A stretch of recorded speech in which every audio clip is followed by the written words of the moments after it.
ಪುಷ್ಪ ಒಂದು ಟೀ ಮಾಡು. ಒಳಗೆ ಬರ್ಬೋದಾ? ಬನ್ನಿ ಬನ್ನಿ.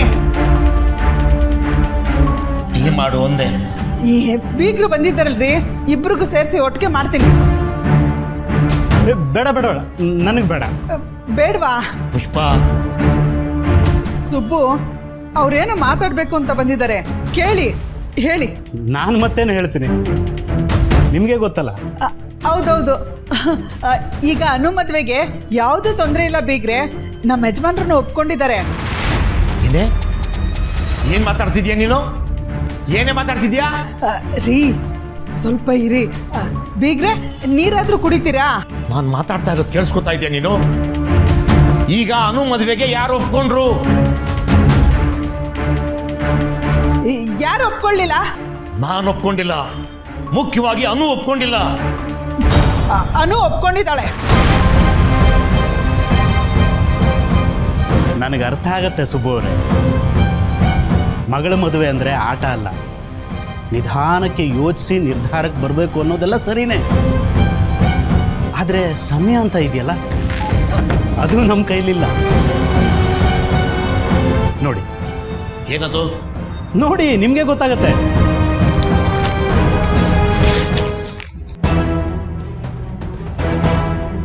ಅನು ನಮ್ಮನೆ ಸೊಸೆ ಆದ ಕೂಡಲೇ ಅಂಗಡಿ ನಿಮ್ಮ ಕೈಗೆ ಸೇರುತ್ತೆ ಸುಬ್ಬು ಅವರೇ. ಹೊರಡ್ರಿ ಇಲ್ಲಿಂದ. ಇದಕ್ಕಿಂತ ಕೀಳಾಗಿ ಯೋಚನೆ ಮಾಡಲ್ಲ ನೀವು ಅಂತ ನಾನು ಅನ್ಕೊಂಡಾಗೆಲ್ಲ ಅದಕ್ಕಿಂತ ಕೀಳಾಗಿ ಯೋಚನೆ ಮಾಡಿರ್ತೀರ. ನಿನಗಾದ್ರೂ ಬುದ್ಧಿ ಬೇಡಬೇನೆ? ನಮ್ಮ ಅನು ಏನು ವ್ಯಾಪಾರಕ್ಕೆ ಇಟ್ಟಿರೋ ವಸ್ತುನ? ಈ ವಯ್ಯ ಬಿಸ್ನೆಸ್ ಮಾತಾಡ್ತಿದ್ದಾನೆ, ಬಿಸ್ನೆಸ್ಸು. ಸುಬ್ಬು ಅವರೇ ಮಾತಾಡಬೇಡಿ ನೀವು. ಈ ಪೇಪರ್ನೆಲ್ಲ ತೋರಿಸಿ ಮದುವೆಗೆ ಒಪ್ಪಿಸ್ಬೋದು ಅಂತ ಅನ್ಕೊಂಡಿದ್ದೀರಾ? ಹೊರಡ್ರಿ ಇಲ್ಲಿಂದ. ಸುಬ್ಬು ಅವರೇ, ನೀವು ಬುದ್ಧಿಗಿಂತ ಮನಸ್ಸಿಗೆ ಜಾಸ್ತಿ ಕೆಲಸ ಕೊಡ್ತಾ ಇದ್ದೀರಾ. ಕಾಲ ಮಿಂಚಿದ್ರೆ ಕೈಗೆ ಸಿಗಲ್ಲ. ಬರಲಾ? ಬರ್ತೀನಮ್ಮ. ಅನು ಎಲ್ಲಿ? ನಾನು ಈಗಲೇ ಅನು ಹತ್ರ ಮಾತಾಡಬೇಕು.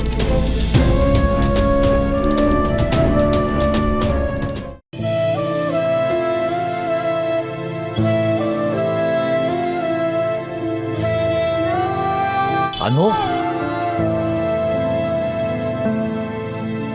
ಅನು. ಹಾಪ. ಏನಮ್ಮ ಒಬ್ಬಳೆ ಕೂತಿದ್ಯಾ? ರಮ್ಯಾನೂ ಇಲ್ಲ? ಏನಿಲ್ಲಪ್ಪ, ಸುಮ್ಮನೆ ಹಾಗೆ ಬಂದೆ. ನಿನಗೆ ನೆನಪಿದ್ಯಾ? ರಾತ್ರಿ ಹೊತ್ತಲ್ಲಿ ಒಣಗಿ ಹಾಕಿದ ಬಟ್ಟೆನ ತಗೊಂಡು ಬರಮ್ಮ ಅಂತಂದ್ರೆ ಓಡ್ ಬಂದು ನನ್ನನ್ನು ಕರೀತಾ ಇದ್ದೆ. ಇವತ್ತು ಇಷ್ಟೊತ್ತಲ್ಲಿ ಒಬ್ಬಳೇ ಕೂತಿದೀಯಾ? ನೀ ಹುಟ್ಟಿದ ದಿನ ಆಸ್ಪತ್ರೆಯಲ್ಲಿ ನಿನ್ನನ್ನು ಎತ್ಕೊಂಡಿದ್ದು ನಿನ್ನೆ ಮೊನ್ನೆ ಥರ ಅನ್ನಿಸ್ತಾ ಇದೆ. ಕಾಲ ಓಡುತ್ತಲ್ಲ ಮಗಳೇ, ಎಷ್ಟೆಲ್ಲ ಬದಲಾಗೋಯ್ತು. ಪ್ರಪಂಚದಲ್ಲಿ ನಿರಂತರವಾಗಿ ನಡೀತಾ ಇರೋದು ಒಂದೇ ವಿಷಯ, ಬದಲಾವಣೆ. ಹ್ಞೂ ಅಪ್ಪ, ತುಂಬ ಬದಲಾಗಿದೆ. ಅಂಗಡಿ, ವಟಾರ, ರಸ್ತೆ ಎಲ್ಲ. ನೀನ್ ಅಂಗಡಿ ಅಂದ ತಕ್ಷಣ ನೆನಪಾಯ್ತು, ಹಬ್ಬದ ಸೀಸನ್ ಅಲ್ವಾ? ಇವತ್ತು ನಮ್ಮ ಅಂಗಡಿನಲ್ಲಿ ರಶ್ಶು ಜನನೋ ಜನ. ಏನ್ ವ್ಯಾಪಾರ ಅಂತೀಯಾ?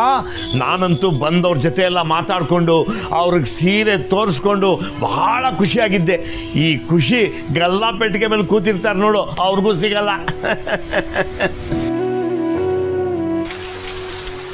ಇದನ್ನ ನಿಮ್ಮ ಓನರ್ ಹೇಳಿದ್ರ ಅಪ್ಪ?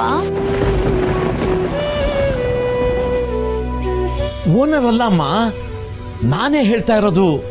ಇಷ್ಟೆಲ್ಲ ಕಷ್ಟಪಟ್ಟು ಮನೆಗೆ ಬಂದು ದಿಂಬಿನ ಮೇಲೆ ತಲೆ ಇಟ್ಟು 10 ಎಣಿಸೋಷ್ಟರಲ್ಲಿ ಬರುತ್ತಲ್ಲ ನಿದ್ರೆ, ಆ ಸ್ವರ್ಗದಂತಹ ನಿದ್ರೆ, ಅದನ್ನು ಆ ಸೌಕಾರ ಈ ಜನ್ಮದಲ್ಲಿ ಅನುಭವಿಸೋಕ್ಕಾಗಲ್ಲ. ಅದಕ್ಕೆಲ್ಲ ಅದೃಷ್ಟ ಬೇಕು ಮಗ. ಹ್ಞೂ ಅಪ್ಪ, ನೀವೆಷ್ಟೋ ಸಲ ಹೇಳಿದ್ದೀರ ನಮ್ಮಂಥ ಮಿಡಲ್ ಕ್ಲಾಸ್ ಕುಟುಂಬಕ್ಕಿರೋ ಮುಖ್ಯವಾದ ಕ್ವಾಲಿಟಿ ಏನು ಅಂದರೆ ನಮಗೆ ಸಿಗಬೇಕಾಗಿರೋ ಅಗತ್ಯವಾದ ವಿಷಯಗಳನ್ನೇ ಅದೃಷ್ಟ ಅಂತ ಭಾವಿಸೋದು.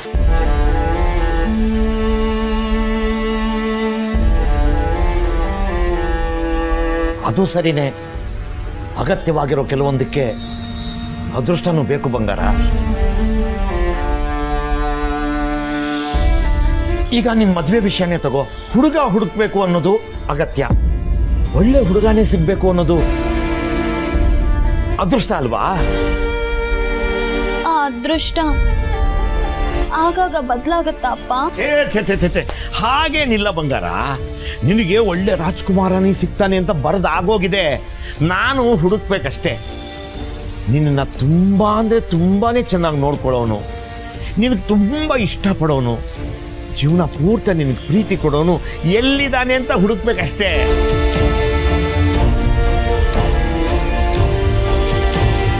ಆದ್ರೆ ಅಂತ ರಾಜ್ಕುಮಾರ ನಮ್ಮಂತವ್ರಿಗೆ ಬರೀ ಕನ್ಸಷ್ಟೇ, ನಿಜ ಅಲ್ವಾಪ್ಪ?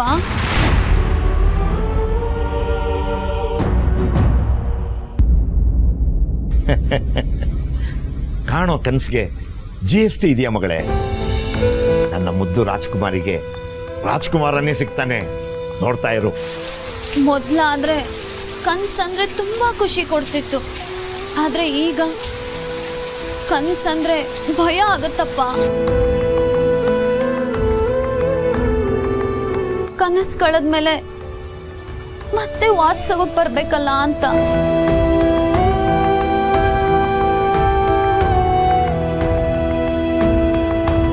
ನನ್ನ ಪುಟ್ಟು ಬಂಗಾರ ಇಷ್ಟೆಲ್ಲ ದೊಡ್ಡ ದೊಡ್ಡ ಮಾತುಗಳನ್ನ ಆಡ್ತಾಳ. ನೋಡು ಬಂಗಾರ, ಬದುಕಿರೋ ಅಷ್ಟು ದಿನ ದುನಿಯಾ ನಮ್ದು, ಬದುಕ್ಬಿಡ್ಬೇಕು. ಯಾರ ಬಲವಂತಕ್ಕೂ ನಾವೇನು ಮಾಡಕ್ ಹೋಗ್ಬಾರ್ದು. ನಿನಗೇನು ಬೇಕು, ಏನು ಇಷ್ಟ ಅಂತ ನಿನ್ನ ಮನಸ್ಸು ಹೇಳುತ್ತೆ, ಅದ್ರ ಮಾತು ಕೇಳು.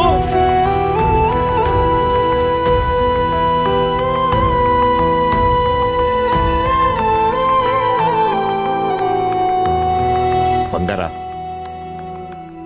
ನಿಮ್ಮ ಅಪ್ಪನ ಹತ್ರ ದುಡ್ಡಿಲ್ದೇ ಇರಬಹುದು, ಆದ್ರೆ ಮಗಳನ್ನ ಎಷ್ಟು ಪ್ರೀತಿ ಮಾಡ್ತಾನೆ ಅಂತ ತೂಗೋದಕ್ಕೆ ಒಂದು ತಕ್ಕಡಿ ಅಂತ ಇದ್ರೆ ಅಲ್ಲಿ ನಾನೇ ಶ್ರೀಮಂತ. ಅಪ್ಪ,